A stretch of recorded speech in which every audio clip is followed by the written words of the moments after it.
Safdah TV. Orang yang bagus sholatnya akan menyebabkan apa? Amalnya bagus.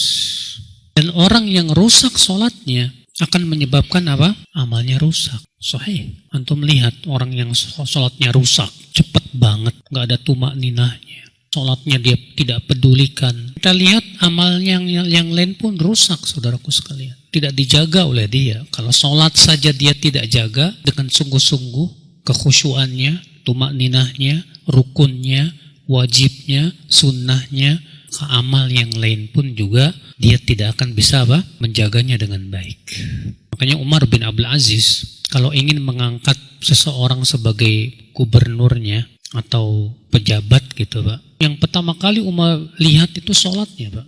Kalau sholatnya bagus, dia betul-betul dia jaga betul, diangkat sama dia. Kenapa? Karena orang yang sholatnya bagus, khusyuknya bagus, dia sungguh-sungguh menjaga, itu yang akan menyebabkan dia amanah. Dia akan terhindar dari perbuatan keji dan mungkar.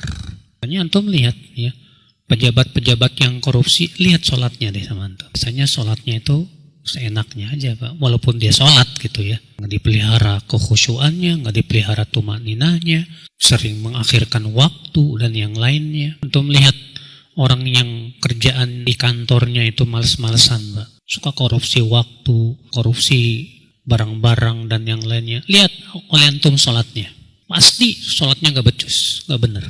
Selalu seperti itu. Antum lihat orang-orang yang akhlaknya itu brengsek, jahat, preman dan yang lainnya. Lihat oleh antum sholatnya. Beda dengan orang yang sholat dan dia betul-betul menjaga apa?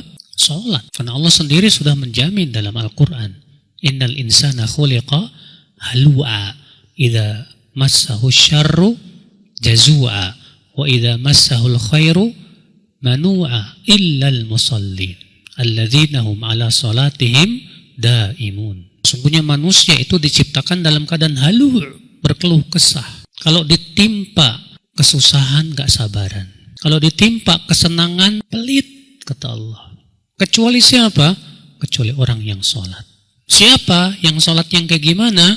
Itu orang-orang yang senantiasa dawam di atas sholatnya, yang dia jaga sholatnya. Ini yang berpengaruh Pak, yang akan berpengaruh kepada tingkah laku, kepada ya perbuatan seseorang tuh sholat. Maka dari itu kalau ada orang sholat tapi kok gak pengaruh sama tingkah lakunya Pak. Sholat ya sholat, maling tetap aja jalan terus.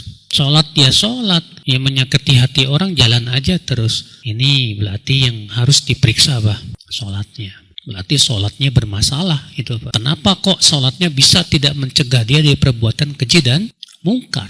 Pasti ada sesuatu di dalam sholatnya. Akhul Islam, saudaraku seiman, rahimani wa rahimakumullahu jami'an. Makanya akhi, ya, kalau kita ingin memperbaiki seseorang, setelah akidahnya adalah apa? Sholatnya. Setelah akidahnya kita perbaiki, yang kedua paling ya utama itu sholatnya. Kalau antum sebagai seorang ya bos di perusahaan, antum pengen ini ya bawahan-bawahan antum amanah, bagus kerjanya, sholatnya perbaiki. Wajibkan sholat berjamaah, kasih mereka motivasi untuk sholat apa? Berjamaah. Bikin ya kajian tentang pentingnya sholat, bagaimana khusyuk dalam sholat dan yang lainnya ya, supaya orang paham tentang sholat, yang berakibat itu akan berpengaruh Pak dalam kehidupannya Pak.